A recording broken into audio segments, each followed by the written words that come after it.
Assalamualaikum warahmatullahi wabarakatuh. Kali ini Bapak Ibu, saya akan menyampaikan materi tentang disiplin positif dan nilai-nilai kebajikan universal. Kenapa sih ternyata masalah disiplin positif ini masih menjadi topik yang hangat selalu di setiap sekolah gitu. Selama ini kita mengira semua sekolah itu sudah melaksanakan proses disiplin, tapi nyatanya kita masih sering mendapatkan siswa kita hanya disiplin saat ditegur, tapi kemudian dia mengulangi lagi. Selalu seperti itu. Mungkin ada beberapa siswa yang berdampak bagus gitu, akan melaksanakan terus, teringat terus gitu. Tapi ada juga sebagian besar siswa kita, contoh kecil aja, dia akan membuang sampah di sekolah pada tempatnya. Begitu keluar dari sekolah, dia akan langsung membuang sembarangan tanpa merasa perbuatan itu salah nih. Nah, ini dampak dari nilai-nilai positif apa yang selama ini ternyata kita kurang atau tidak tepat menerapkan ke siswa. Oke, sebagai awal nih,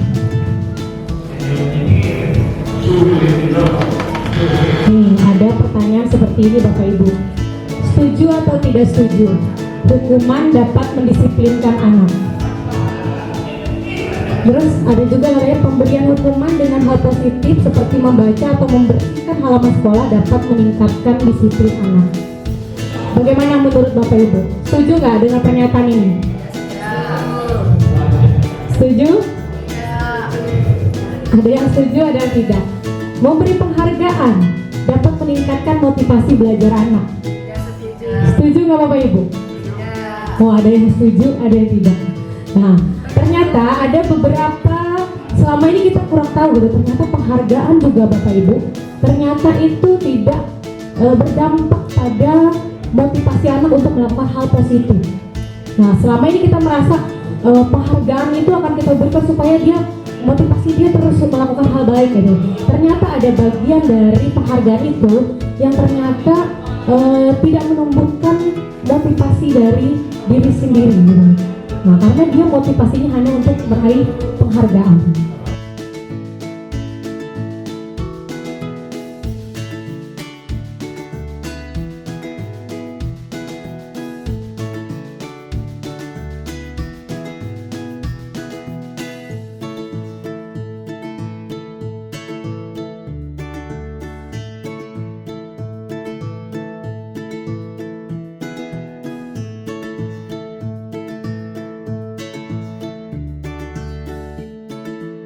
Terus juga ada ilusi bahwa semua penguatan positif itu efektif dan bermanfaat.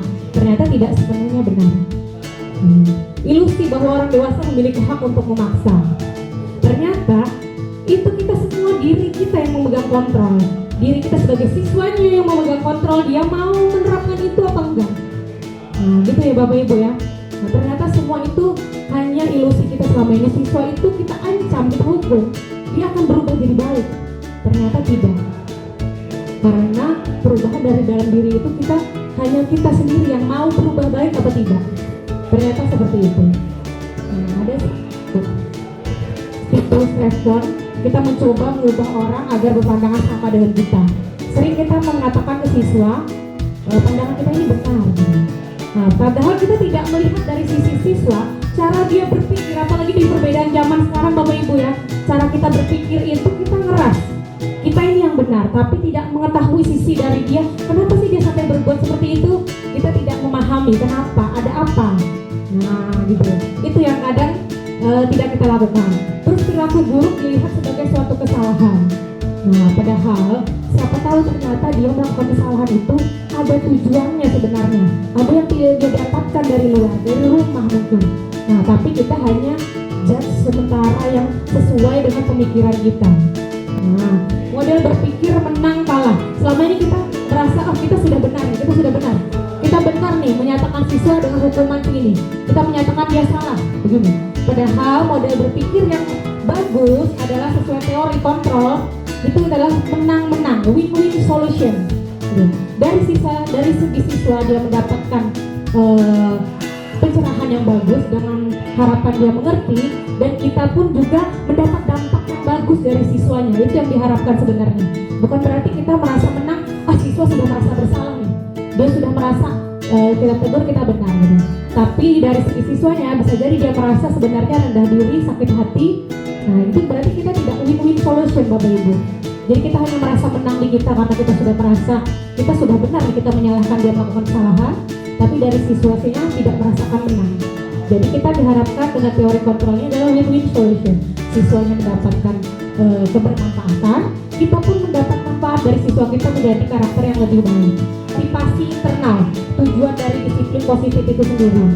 Nah, saya akan menjadi orang yang seperti apa bila saya melakukannya. Nah, diharapkan nanti ke siswa juga kita akan menerapkan motivasi internal ini Bapak Ibu, supaya mereka bisa paham tuh kenapa sih mereka melakukan disiplin positif. Nah, apa sih yang diharapkan dari dirinya supaya dia mencapai kebahagiaan? Dirinya harus bahagia. Otomatis bukan dirinya saja yang dibahagiakan kalau dia ingin bahagia, tapi orang-orang di samping dia pun harus ikut merasakan bahagia. Betul nggak Bapak Ibu? Kita tidak mungkin hidup bahagia dengan diri kita sendiri, terus kita menyakiti orang lain. Apakah kita bisa bahagia? Tidak kan ya. Jadi kita otomatis menerapkan ke siswa, jika kita ingin menjadi orang yang bahagia dan merdeka, maka kita juga harus menghargai orang lain, membahagiakan orang lain. Bagaimana kita bisa bahagiakan orang lain jika kita selalu membuli, mengatakan hal-hal yang kasar ya? Nah itu nanti yang kita terapkan ke siswa, sehingga siswa pun akan merasa bahagia itu bukan cuma dirinya yang meraih penghargaan, tapi juga orang-orang di sekelilingnya turut merasakan kebahagiaan ketika dia berada di antara orang-orang tersebut. Oke Bapak Ibu, kita sambil diskusi dilanjutkan oleh Bu Sugi ya setelah ini ya. Oke, terima kasih atas perhatiannya, mudah-mudahan bermanfaat. Assalamualaikum warahmatullahi wabarakatuh.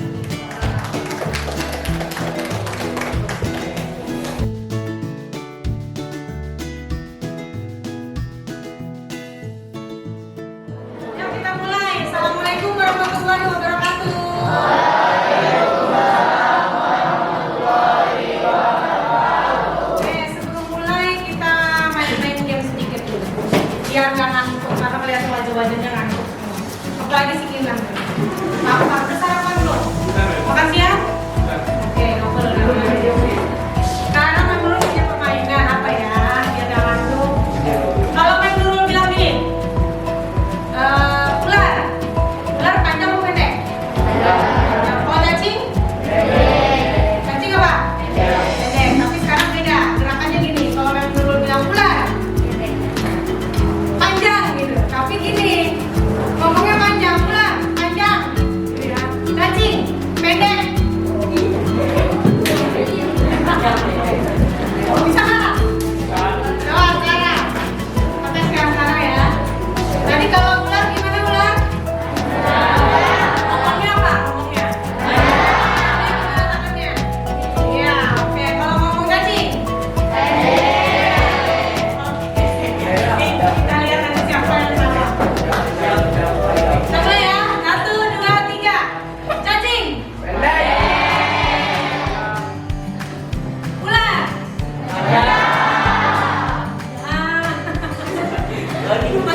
Ular.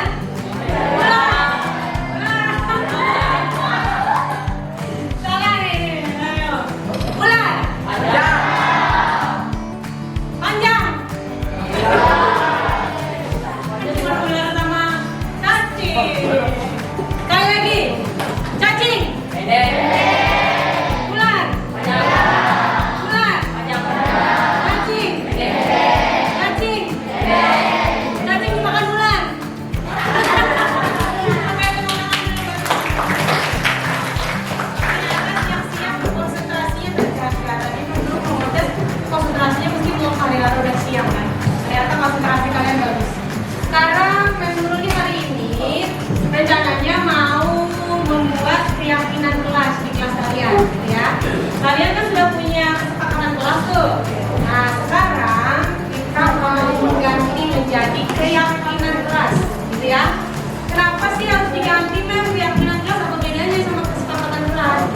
Nah, kalau kesepakatan kelas kalian bunyinya kan melaksanakan piket kelas dengan disiplin, menjaga kebersihan dan keindahan kelas, aktif saat belajar, melaksanakan tugas dengan baik, saling menghormati dan menghargai sesama warga kelas. Sudah terlaksana belum? Sudah dilaksanakan atau masih ada yang melanggar nggak? Suaranya sama-sama terdengar. Karena masih ada yang melanggar pasti nih, masih ada kan? Beberapa mungkin ada yang masih buang sampah sembarangan, yang itu dia. Poin berapa yang melanggar? Nah, ya tidak mendadak bersedia karena masih banyak yang buang sampah tadi memang masih ada yang buang. Apalagi masih ada nggak yang tidak melaksanakan tiket males-malesan? Ada.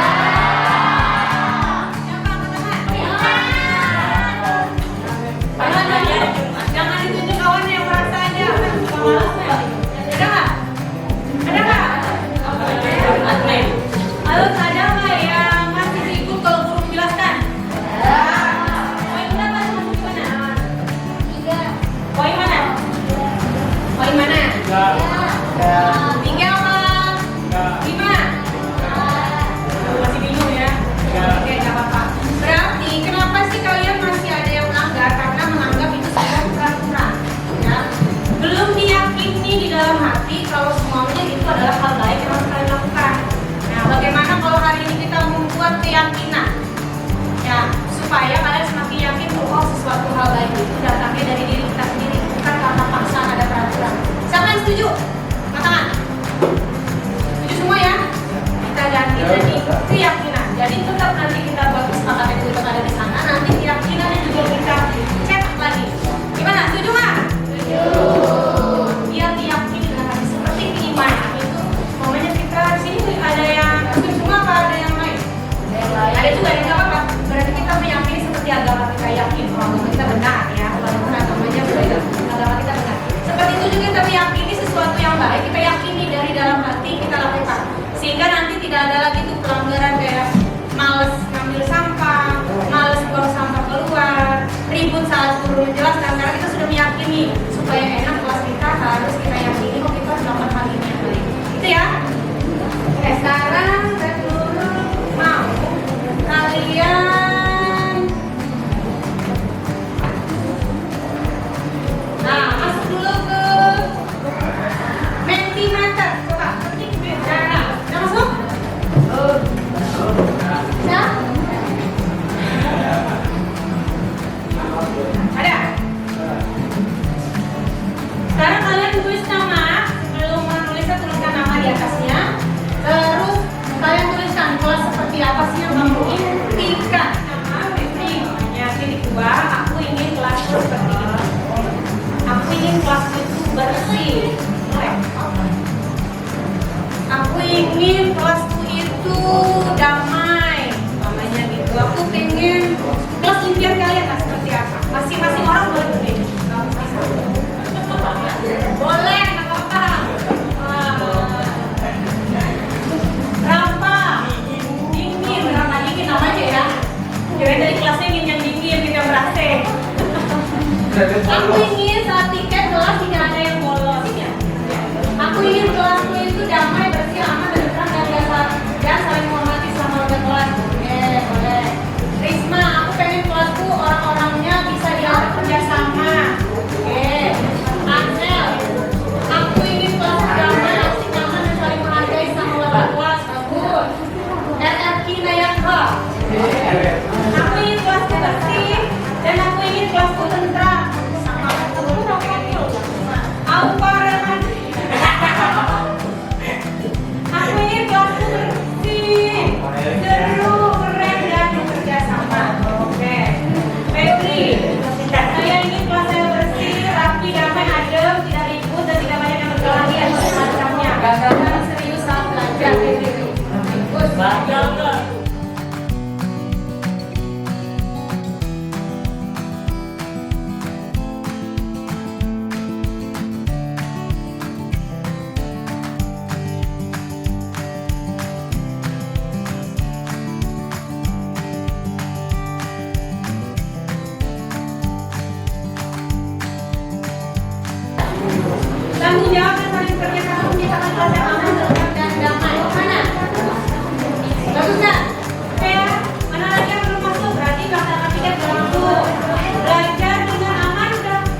Siti Yunita dari SMP Negeri 1 Sampit. Setelah saya mengikuti sosialisasi yang diselenggarakan oleh CGP Angkatan 7 SMP Negeri 1 Sampit tentang disiplin positif, saya merasakan manfaat yang luar biasa. Saya mendapatkan pencerahan untuk menerapkan disiplin positif di kelas dan di sekolah. Terima kasih. Saya Nia Kristianti dari SMP 1 Sampit. Setelah mengikuti sosialisasi tentang budaya positif dan dari teman-teman CGP Angkatan 7, saya mendapat pencerahan tentang penerapan budaya positif di sekolah. Sangat bermanfaat sekali. Saya ucapkan terima kasih untuk teman-teman dari CGP Angkatan 7. Perkenalkan, nama saya Jasmine dari kelas 7 Kemarin kami membuat keyakinan di kelas dan saya sangat senang dan kami harap keyakinan di kelas ini dapat kami terapkan. Perkenalkan, nama saya Kinan dari 75. Saya senang sekali membuat keyakinan kelas kemarin. Saya harapkan kelas saya aman, bersih, dan nyaman untuk belajar.